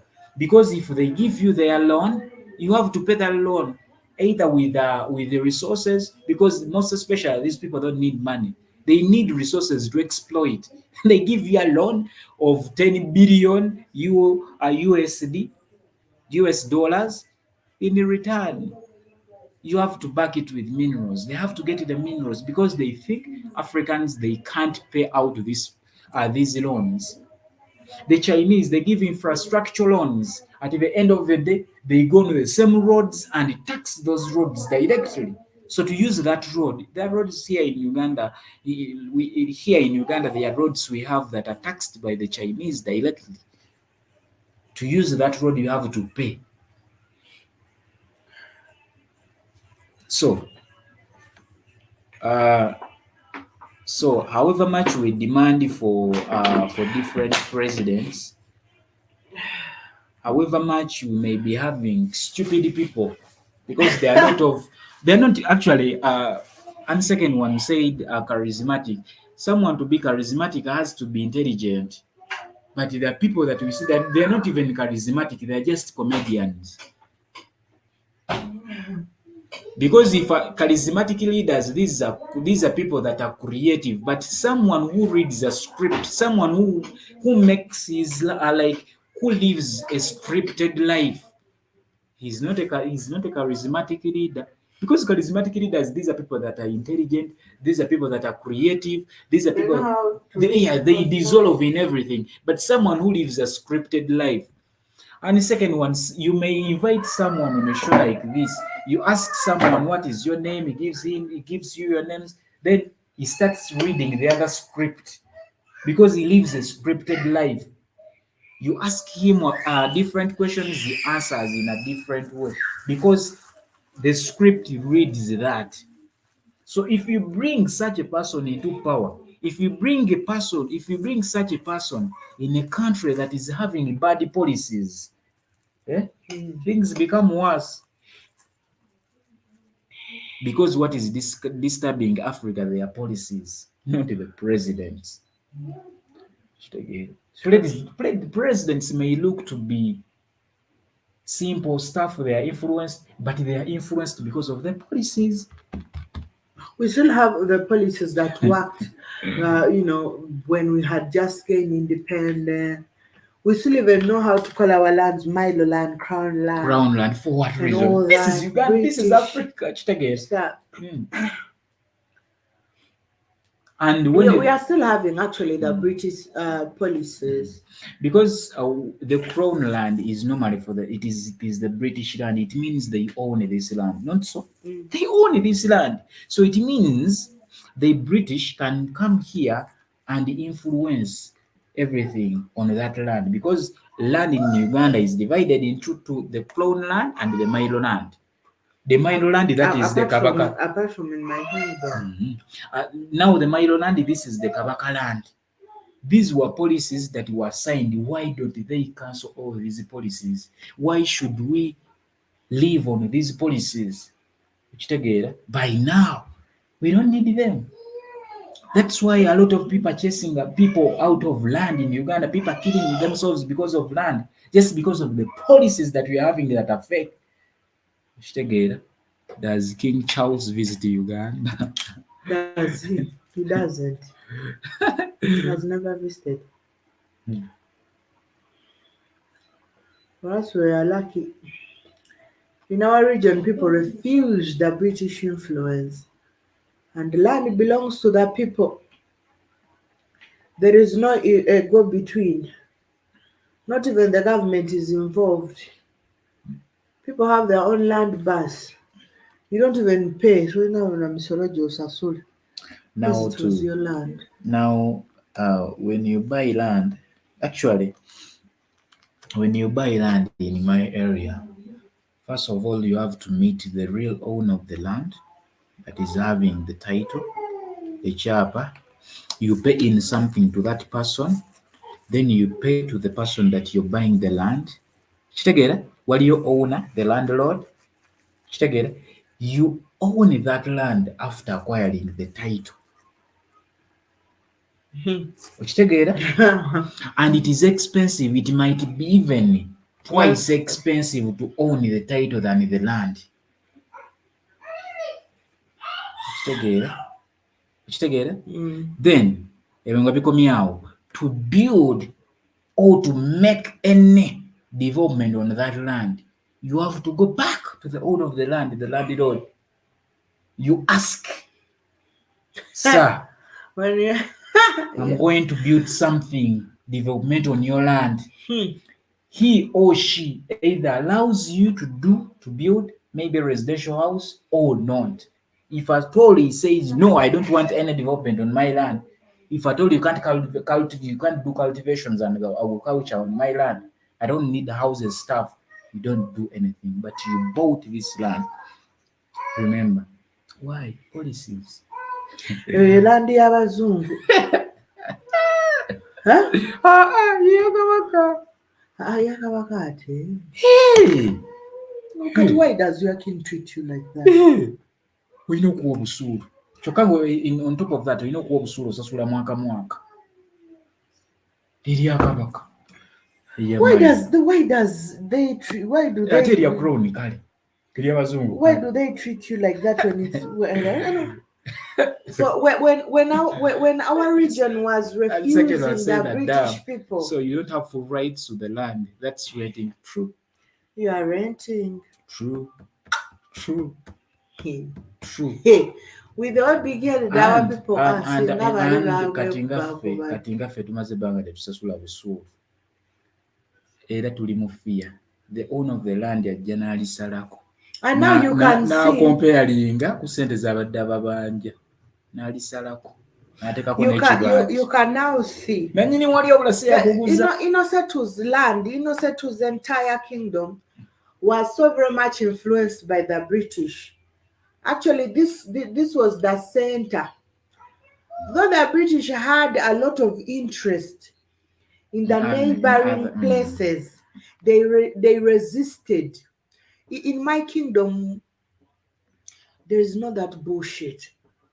And even if they killed the king because of that, people refused. We don't have any Muzungu influence over there. The land belongs to the people. The land, even the government is not involved in the issues of the land. Even if Bazungu did not come and do and have their influence, because one, I'm going to give you a typical example. When you reach Nairobi, the entire capital of Nairobi looks beautiful, but you see it is in a British format. The buildings there are built in a British way because for them they embraced Nairobi. Actually, is one of the places in East Africa that so much embraced the British. Even until now, you can see even the way men put on with those small sweaters. I don't know, armless sweaters. I don't know how they call that. The entire dress code is the British. You'll even find them wearing those boots when it is hot. And they're wearing winter boots in Nairobi. At times I'm like, Tracy. And at times I'm like, how do they wear these boots when it is so hot like this? But they have the dressing code of the British people. Now, the British, despite everything they built or stuff, so you look at the capital and it looks beautiful and all that. Now, it is the same thing that happened with the Innosetu's region. They embraced the British. They could even invite some of them to come and all that. And now this is what they are living like people. They are living like squatters on their own small piece of land in a big part of Uganda. They are assimilated, or rather, they think they are British. No, me, I was whenever I visit Nairobi, at times I like, but no, I'm not lying about anything. You can even still go on like Facebook and you try to check most of the Kenyans who live in Nairobi.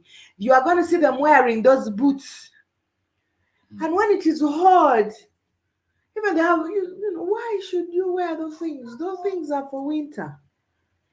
We for us, we don't have that here. Why should you wear such a thing in a hot, in a hot environment? Men all the time, 24/7 with those armless sweaters, with their ties, whether they have been to school, and with those briefcases. We'll be wearing briefcases in Nairobi. People be having briefcases in Nairobi. Seriously, they're having, and that is when someone has been to school. They will have those British briefcases, I guess, and those armless sweaters with the ties inside. Maybe I don't know, but this is their life. So and so we have had the existence of the colonizers here, but the colonizers have left huge impact,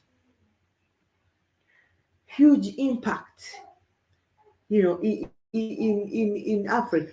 Now Innocent is telling you he's where he is on his own land, but he's like a squatter. You are like squatting on your own land because of the influence. You cannot do that where I come from.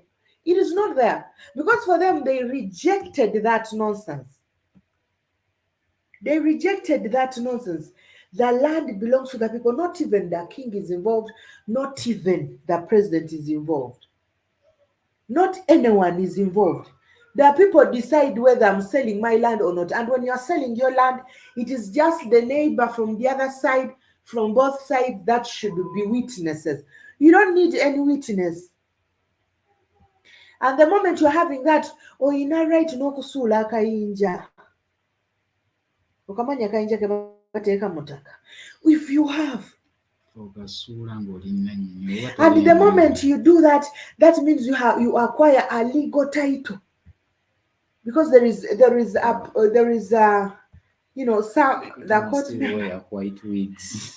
Yeah, that is insane. True. Yeah, yeah. Even here in Uganda, like by the way, I used to Everyone, ask myself, why is it that those people wear those white wigs? me growing Even up. here in Uganda, even the And women, the even the men, gown even and the the men, gowns they even the wear men is in the like they're courts. Can't we pretty. have something different? Those are the policies. And second one we have been talking about. Can't we have something different for Africans? Can't we build something that is ours? Which together, because I guess we used even to have courts here.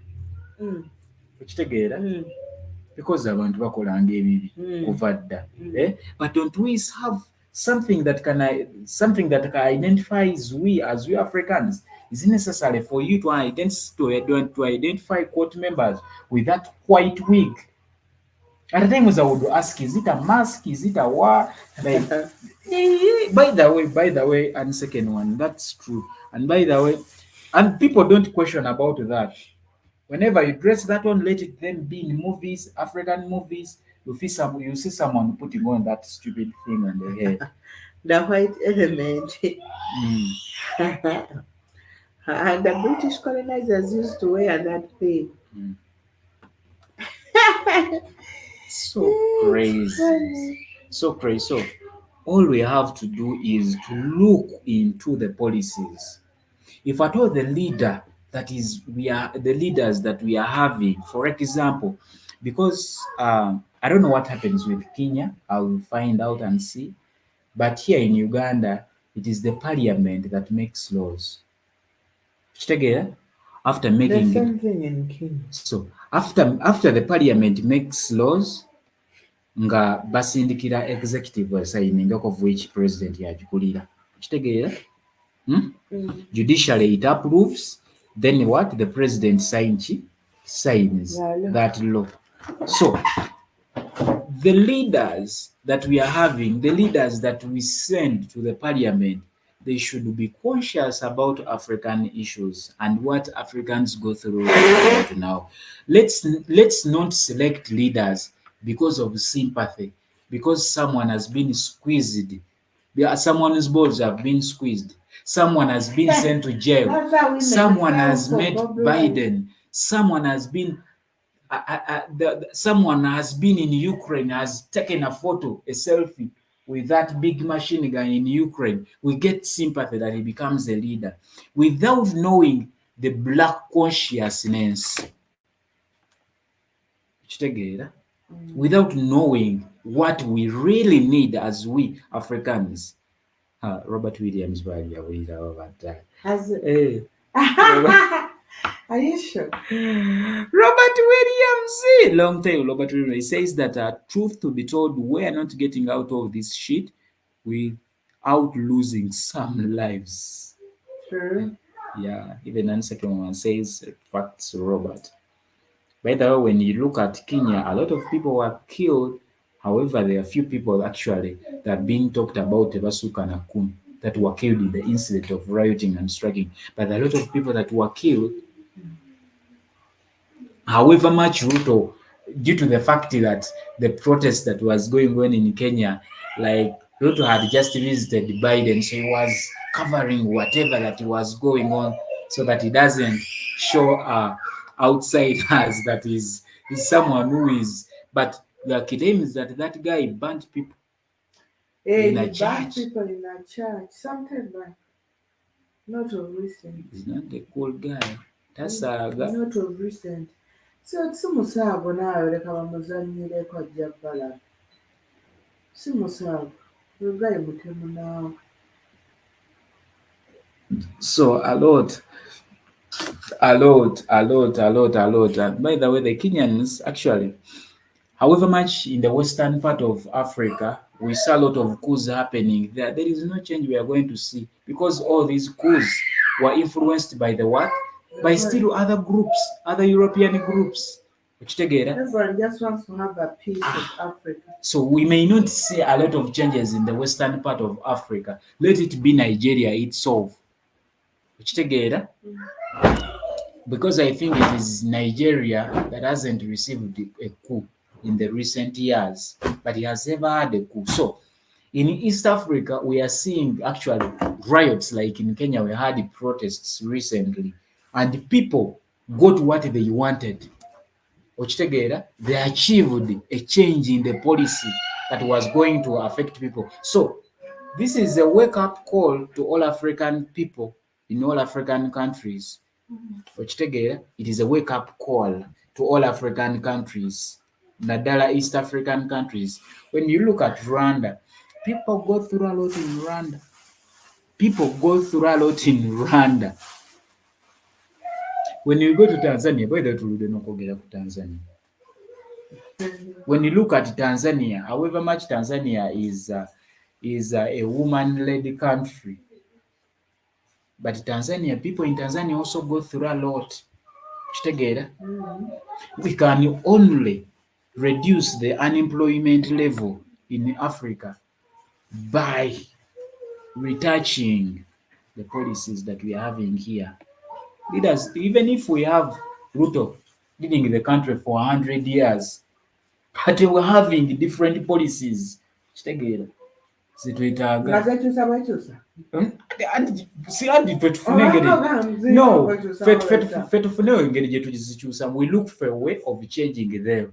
Okitegeera?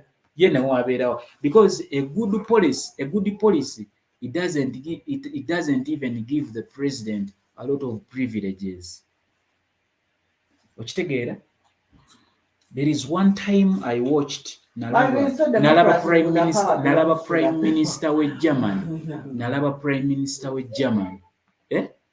nga n'emmotoka mubamuvugira nga taliko n'abakuumi bangi naye bakuleetere, they bring the prime minister of Uganda. Ensi ye teri mawanga mangi.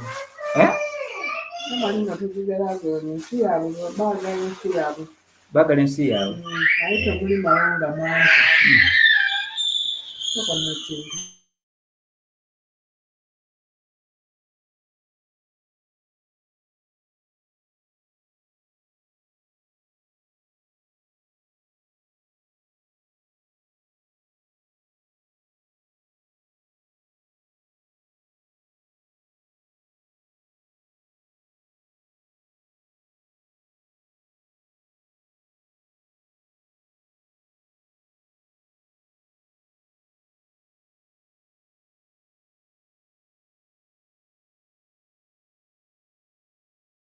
So byebyo.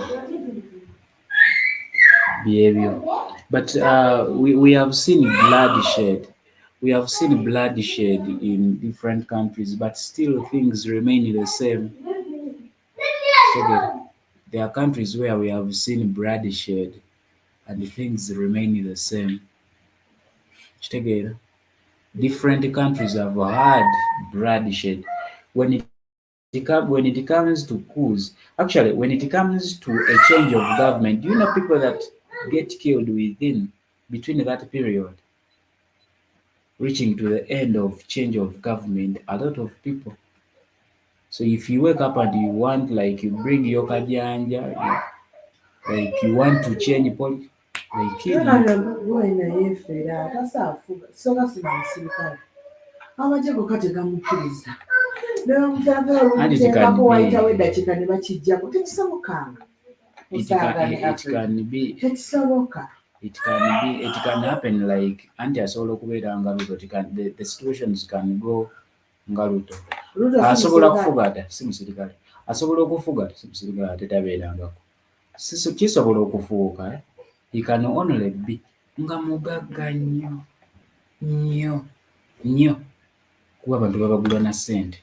Power can be influenced by money, by force, Okitegere bibiri influencinga eno Uganda, power. Kenya okufuna pawa yaayo teyali nga Uganda. Ate si buli pulezidenti ali mu Africa nti yali musirikale w'amagye. N'ekisinzira foundation. Gw'omanyi kisinzira foundation eri mu nsi eyo. It is very impossible for someone to tell you that. Okuggyako nga mugagga nnyo ng'obugagga bakubisizza. Ng'abukubisizaamu businga obwani. Kuba n'abagagga be tulina basinga bya military officials in non-uniforms. Businga obwani. Nga is one of the richest men in Uganda. Obugagga babukubisiza because obeera mugagga osobola okukola abayeekera, obeera mugagga osobola okugula emmundu, you can buy. Anti tekisoboka. Eyo ebeera obeera oli mu kwelusineetinga. Aba alowooza ebitasoboka. Asobola okutufugayo. The reason why the presidents we had in Uganda, those civilian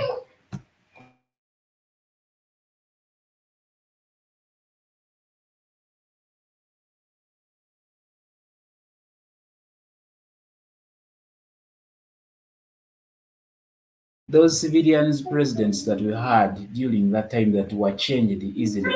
So, the president we had in Uganda that lasted for 5